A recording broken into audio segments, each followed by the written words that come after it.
Harry, thank you for joining us on the podcast today. Really, No worries. really appreciate your time and obviously taking the time out. I know you just had your off and you're resting, but I really appreciate you joining us today. So No thank you very much. We'll dive straight in. So first question is, what were your earliest memories of football? Wow, a long time ago now. Probably just every Saturday morning, my dad used to take me up to the local school or the local park, and there used to be a Saturday morning football club called Fantastic Football. A few people I know now still that used to go there, so we have little chats about that, which is quite funny. But yeah, I used to go there every Saturday, enjoy it, just play football for an hour or two, and then get home. But kind of moving as I got older. Obviously, I used to go and watch Tottenham when I was younger, unfortunately. But yeah, I used to go and watch Tottenham. My dad took me up there, so kind of watching football from about 10, 12 years old onwards is kind of my earliest memories of football, really. Good. And obviously, with early memories of football, everyone has to start on grassroots. How important was it, the fun element at the start? So you just obviously, you went there and there was no focus on making it pro or anything like that. It was just purely, wasn't it, playing with your friends, having fun, and then trying and almost get hooked on football. Is that right? Yeah, exactly that. I think one of the main advice that I probably could give is to enjoy your football. If you're not enjoying it, if you're not having fun, then you're wasting your time, really. So yeah, I used to go there, enjoy it, love it. Every time I played football when I was younger, I loved it and I enjoyed it, whether that was at school, whether that was after school, kind of on the weekends, even just down the park with my dad. I'd just make sure I had loads of fun and fell in love with the game. Yeah. Good. I'm going to ask you this one. So when did you sort of, over this period of time, when did you start to realise that you were quite good at it and sort of maybe you wanted to try and pursue football a bit more seriously? I'd probably say that when I kind of signed for Maidenhead at 19, obviously as a kid it was a dream to become a professional footballer like any other kid, but I was playing at Flackwell Heath and Burnham when I was between 16 and 19, and I was enjoying my football. I was happy. I was playing with my mates. So again, like I say, I was happy. I didn't really think too much of it. Obviously I'd like to go and play as high as I could, but then I signed for Maidenhead in the Conference South, and that's kind of when it hit me that I thought, oh, do you know what? I could move up a level here. Obviously, I used to go and watch kind of Marlow and Maidenhead were the teams I used to go and watch. So that level of football I was quite interested in. So yeah, signing for Maidenhead, I realised that I was at a good level of football now, and obviously at 19 I was still very, very young. So I still had loads of time to kind of progress into professional football. So yeah, that was when I decided to get my head down and really work hard in training, out of training, and stuff like that to make sure that I could play at a highest level I could, really. How did your opportunity to go to Maidenhead come about? How did that all come? Was it just from purely your form at sort of Flackwell and Burnham and then sort of getting noticed that way? Yeah, so I was playing at Flackwell as a left back. I was just, again, not really thinking too much ahead of my time. I was playing left back at Flackwell. I moved up to left midfield. Burnham were a league above, I think, at the time. So and the manager said, look, do you want to, obviously I wasn't under contract or anything, so he said, do you want to sign for us? I was like, yeah, perfect, moving up a league. I was there for about 2 months, and Maidenhead then said, again, I wasn't under contract, so they said, do you want to come and sign for us? And then in the February, I think it was, I signed a contract, my first ever contract, and yeah, so it happened really, really quickly. That's mad. And obviously, once you've got your foot in the door at Maidenhead, how long did it sort of take for you to get the opportunity to even start or play regularly? Yeah, so like I said, I signed in the February. I think for the rest of that season, I was kind of in and around it. I wasn't really playing every week. I might come off the bench a few games and stuff like that. Then the following season, I went back to left back, I think, for a few games, and then pretty much the rest of that season I played left back because our left back got injured. So yeah, I just played there left back and got a few matches under my belt, which is obviously good. Then I moved back up to left midfield, so I was kind of chopping and changing position, but I was just happy that I was playing, really. And obviously I'd made kind of not a name for myself, but I'd made a name for myself within the starting lineup, whether that was at left midfield, right midfield, or kind of left back. Then then the following season, I continued to play kind of left midfield. Again, I wasn't starting every game, but I was playing a lot more than I was prior to that. And then Alan Devonshire came in, new manager. He liked me. He, again, started me pretty much every game for the 2 seasons that we were in the Conference South. And then obviously the conference, when we got promoted to the conference, I was playing every week. So yeah, it just happened kind of. Obviously, I worked really hard in training and out of training, but it was good that the managers liked me and they trusted me to play in the different positions they had to put me in, really. Amazing. Yeah, so I'm sort of going to take this route now, because obviously it's when people see a sort of a footballer that's playing in League One, League Two, even the Premier League, they sort of just see him, they've done well, they've got themselves in the first team. They don't really see the journey and understand the journey. So like you said, how much hard work did it have to go into sort of getting your start in the mainland team? Yeah.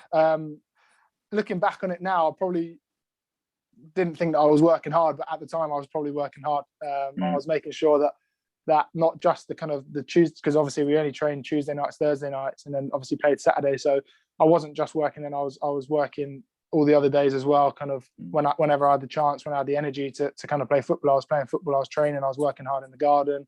I was going to the gym, things like that, just so I can progress myself. And obviously at 19, still young, going into men's football, you have to bulk up a bit. And going back to my Flackwell Heath and Burnham days, I wasn't strong, I wasn't quick, I was quite chubby and things like that. Do you know what I mean? So that kind of hit me, that I stepped up a level and I saw that all these other kind of players were strong, fast, technical and things like that. I thought, right, I've got to make sure that I'm up to their level, otherwise I'll just get picked off and I won't be good enough. So yeah, going to the gym, working hard, making sure I was eating the right things and stuff like that, and keeping my head down, really. So it's that just obviously paid off, and I'm so grateful to be where I am now.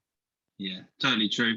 You see it all the time. There's got some sort of players that have a good talent, but they don't really have all the extra stuff that comes with it, and that's normally why they fall off a little bit. But all the extra bits, it never really stops, does it? It's always on the top of your mind whenever you're away from the training ground or anything. That you have to look after yourself. You have to obviously push yourself as much as you can. Yeah, exactly. And let's be honest, like you said, everyone wants to be a footballer. So what you've got to do is the extra every single day if you want to stand a chance. Is that right? Yeah, definitely. Mindset's massive. It's not until the last kind of few years really that I've realised that it's got to be kind of in the mindset that if you want to progress, you have to become better. Like with anything, not just football, but anything. So you've got to have it in the mindset that I want to be better than my mates. I want to be the best on the pitch, and if you want to be the best on the pitch, then you've got to put hard work in outside of football. So definitely in the mindset. Yeah. And obviously, I'm sure you've had some setbacks throughout your career. How important is it to not sort of lull on the setbacks and sort of just use them as a mechanism to learn and then push on? Yeah, I mean, naturally, anybody's disappointed when they get a setback, whether that's kind of being dropped from the team or being released or being injured or whatever that is. You're going to have that initial disappointment. But again, going back to my previous point on the mindset, you've got to make sure that you're going to come back even better, even stronger, even fitter, even if you are injured, or whether that is if you've been released or been dropped from the team. You've got to make sure you can't just sit there and sulk about it, because that's not going to help you get back into the team. You've got to make sure that you work extra hard. Again, at the end of training, doing extras at the end of the training, or on non-training days, you're doing extras if you can. Obviously, don't do too much where you're going to injure yourself and things like that. But you have to work hard, and that's obviously again where the nutrition comes into it. If you're training hard, you make sure you're eating the right stuff. So yeah, again, it is hard work, but if you're willing to put the hard work in, like anything, you're going to get the rewards. If you were to split talent and mindset as a percentage, what would you split at? Well, obviously you've got to be slightly talented. But mindset, I'd say, 78% mindset, definitely. Yeah. And if, again, like you say, if it's in your mind that you're good enough, you're going to be good enough. On the football pitch, if you walk onto the football pitch and think you're going to be the best player on the pitch, 9 times out of 10 you're going to be the best player on the pitch. If you walk on the football pitch and you're worried about your opponents, you're worried about the other team, you've already lost. Do you know what I mean? So you've got to almost not lie to yourself, but tell yourself that you are the best player on that pitch, and everybody at that stadium or whatever is going to be there watching you and how you perform, and your team are relying on you and how you perform. So you've got to basically you've got to take that pressure and do what you can to do. Yeah. Good stuff. Good. So we'll move on to the next one. So what did playing non-league teach you? Wow. Definitely how to kind of appreciate, maybe especially as a young lad, sort of trying to find your way. Yeah, definitely. I think non-league kind of is kind of made me who I am today. I'm not saying I'm the best player in the world, but I've got fitter, I've got stronger, but that was through playing through kind of the non-league route. Working every day, training in the evenings, playing at the weekends, like it's non-stop. So it's tough, but it's taught me to kind of appreciate that I've worked hard and stuff like that. You get a lot of luxuries in professional football, like just the little things. Do you know what I mean? Like people, you turn up to a training ground, your training kit's already there for you. Like you don't really have to rely on a lot of people, but it's taught me that I had to teach myself, remember these things as I'm progressing through the leagues. And it's definitely taught me a lot on and it's made me who I am playing in non-league football. Would you say that non-league sort of toughened you up a little bit with sort of even the physical side and the mindset? Would you say it allowed you to do that? Definitely physically toughened me up, especially when you're playing on pitches that aren't that great. So he's just grinding out results, and on a long Tuesday night when you get back at 6 o'clock in the morning and then you're up for work the next day is mentally tough. But you just, for the love of the game, if you love the game, you keep going. And so many of my friends are still in non-league football, and I'll be in non-league football when I retire. I'll drop down. I'll try and play as long as I can, because it's just that atmosphere in non-league football is amazing. Yeah, very true. Good. So we're just gonna talk about sort of the culture within sort of the pro clubs that you've been at. So you've been at Blackwell and now Bradford, haven't you? In terms of a full time. So at both clubs, how important is it to set a winning mindset throughout the club, throughout the first team, and obviously individually as well? Yeah, definitely. Like I said, kind of, I think one of my points earlier, that you have to have that winning mentality. You have to have that winning mindset. And if not everybody's on the same page as you, then some people might get brought down to their level, and like you say, then you're not performing to your best and things like that. So you've just got to make sure that everybody, coaches, staff members, players, everyone is in together, and training every single day, making sure you're doing the right things every day, and being as together as you can, because there's good teams out there especially in the league we're in now, in League Two. Like if you're not in that mindset, you'll just get picked off, and all of a sudden you're down near the bottom of the league and you're struggling. So you've got to have that winning mentality. And with our this season, how it's gone, it started off really bad, and a couple of new managers came in and brought that kind of winning mentality with them. And all of a sudden now we're looking to get into the playoffs. So it just shows that you have that winning mentality and everyone's kind of understanding how each other works, then it can be really powerful. Yeah. Have you often found that within a club, if you've got sort of a group of players that all play a certain way and everyone's on the same page, it tends to be a little bit easier to create that sort of culture because everyone's in it together? Yeah, definitely. Yeah. I think I've seen before where it's sometimes split, and it just creates the friction, and it doesn't always work. But I suppose if you can get a group of players that are sort of all similar and all on the same page, it becomes a lot easier.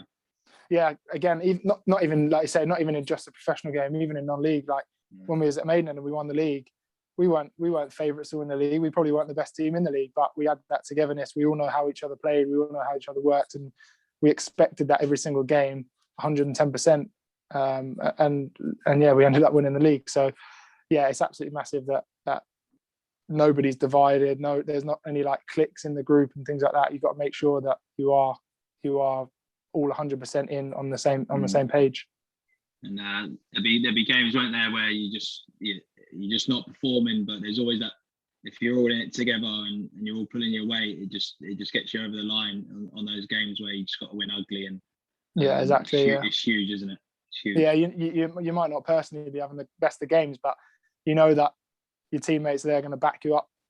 If you are having a bad game, for example, if you're dribbling with a ball and you're losing it a few times and this, that, and the other, you know someone there going to back you up and tell you to keep going and going until the final whistle. Good, excellent. Good. So we're just going to talk about some of the managers you've played under and sort of how they work. So first of all, can you, as long as your coaches are watching now, can you tell me the best coach or maybe the best coaches give you the best opportunities, or you've learned the most off, or just the style that they have? Who's the best coach you've had? Good question. That I'm not saying it because I'm there now, but the two that we have in there at the moment at Bradford have come in and really shown that they know what they want, how they want to play, and training is they do a lot of analysis on the other team. So you go into a game, you know how the other team are going to play, so you can work on a specific game plan and things like that. Every manager is different.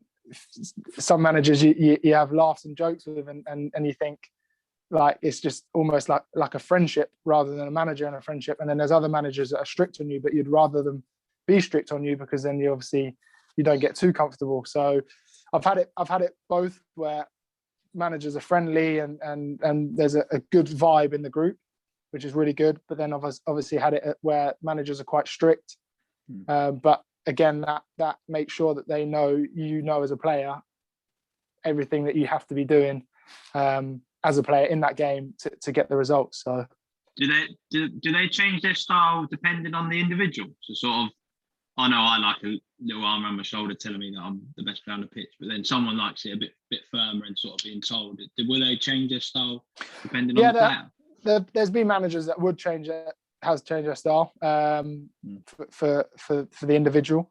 I think nowadays it's a lot more kind of players do need an arm around the shoulder. Rather than I can imagine not in the old days, but a few years ago, like it was just kind of rough and tough, and there's kind of just get on with it basically. But I think the way that the game's going nowadays, it's an arm around the shoulder for a lot of the players. I like to know that I'm performing well, but equally I like to know that if I've had a bad game, why I've had a bad game and how I can improve it. You know what I mean? So I think managers nowadays will change up how they approach certain players anyway. Does your dad still watch you? Oh yeah, definitely. Yeah. Does he give you some critique? Yeah, he does. Yeah. I'm still getting that off him. Obviously not recently because I haven't been into the grounds, but they've watched on like iFollow and things like that. And yeah, I do get a bit of stick from him, but it's good. I know it's all love. So I'd rather that than someone tell me I've had a really good game when I've been rubbish. And 100%. Yeah, definitely. So I'm sure he'll watch. He'll continue to watch every single game that I play. Yeah. See, I'm still my man comes. The difference is you're playing on nice pitches and nice stadiums. I'm playing on a park pitch. So he's still the same. He still gives me some stick. But like I said, sometimes I like that. He sort of keeps me on my toes. And obviously, I enjoy any feedback. To be fair, even if it's off my dad and it's not what I want to hear, I think it's important for you to develop and obviously grow as a person and obviously a player as well. So yeah, there's always room for improvement. So yeah, definitely. Good. So we'll go on to player now. So best player you've played with and why? Oh wow.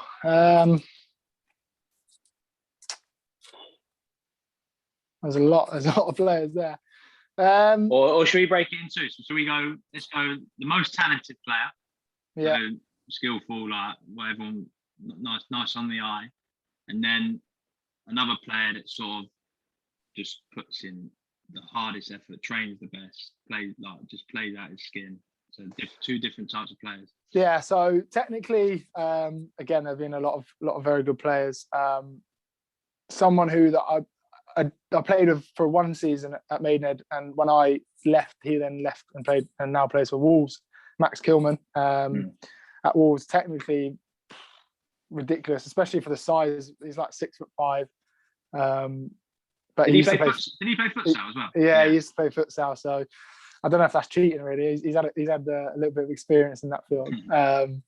Obviously, he had Tarps as well at Maidenhead, who scored like 46 goals in that one season that we got promoted, and was just an absolute joke every single time we got the ball. You thought he was going to score. So yeah, and kind of leadership-wise, I'd say captain-wise, when I was at Blackpool, Jay Spearing was our captain, and yeah, he just demanded in training every single day that like we were the best of ourselves, and I found that when I jumped up to that level, training with better players made me a better player because I had to up my game. Do you know what I mean? So even if it wasn't kind of vocally, even if it was just kind of like the way they trained and the way they performed, that had an influence on me because it made me become a better player. So yeah, two different, very different type of players there, or three different type of players there, but all very kind of influential and leadership wise. Yeah, it's good. Obviously, it's good to learn off. Obviously, those I'm sure you learned an awful lot of, but all three of them. Yeah. And sort of use bits in your game. Good. So we're gonna go on to some quick fire questions just to finish off. Yep. We're gonna go Messi or Ronaldo. Messi. Cup final win or league champions. League champions. Good. Then last one. Take some time to think about this. So, best five-a-side team. You can pick any player of any generation. Wow. So goalkeeper and 4 out players, or just and try obviously just talk through your team and say why you pick each player. Okay. Wow. Goalkeeper wise.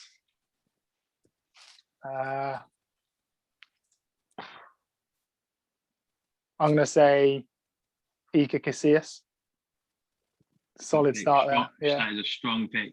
Yeah, good start that. Because good on his feet as well. Yeah. Formation. Futsal team, when the keeper comes out, he'll be all over it. Yeah, exactly. So I'm going to have a 2. No, I'm going to have. Yeah, I've got to have a 2-1-1 formation, I suppose, haven't I? Very defensive. So in defence, I'm going to have. Who's good with their feet in the back? One I'm thinking of played for Chelsea, centre half, both feet. Not John Terry. Mate, 100%. Oh, in a 5-a-side team. Oh, 100%. He'd be throwing himself in front of shots. Yeah, true. I didn't think of that. Yeah, to be fair, John Terry did come to mind. I'm going to say John Terry, and I'm going to go Premier League. So I'm going to go Vidic. Yeah. Yeah. So them two. I'm going to go Premier League for there. And then Ronaldinho will probably have to be in the middle for me. And then striker. You'd say Messi, wouldn't you? You'd have to say Messi. I'm leaving out some very good players there. Yeah, I'm gonna have to say Messi. Messi. How hard is that? How hard is that trying to pick 5 best players? You had like Zidane, Ronaldo, both Ronaldos. Yeah, off the top of my head, I think that would probably be my my best team there. Brilliant, mate. Appreciate it. Obviously, tried to make it a bit snappier today, so but I really appreciate it. Obviously, I know you've been recovering, and I wish you all the best, mate. I hope you recover nice and quick and get yourself back on the pitch and start banging some goals. Yeah. Thank you. No worries, mate. No worries. Cheers. Right. All done.